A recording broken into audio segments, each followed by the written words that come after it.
Kiedy jeżyki chłód sierpnia zniechęci, zanim się zlecą gawrony z północy, zjadą się znowu do miasta studenci, spotkać szermierza i spojrzeć mu w oczy.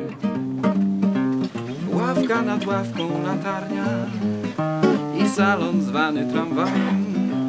Wrocław jak wielka kawiarnia, w której się ludzi poznaje. De stad van Moerdings, zo nemen ze het hier.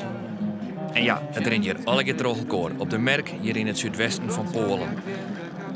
De stad maar die namen die hem zo mooi uitspreken liet. Wrocław. Wrocław. Hoe? Wrocław. Zeker weten? Ja. Oké. Maar ja, zij binnen Nederlanders. Judith Zwitters, kleuterjuf van OBS de Oldenije uit Ljouwert. Kirsten van Santen, journaliste van de Ljouwter Kranten. Zij doeken deze stad in, tegemoet met de Poolse loodsman Teddy en cameraman Maciek. En met een programmamaker van Omroep Friesland.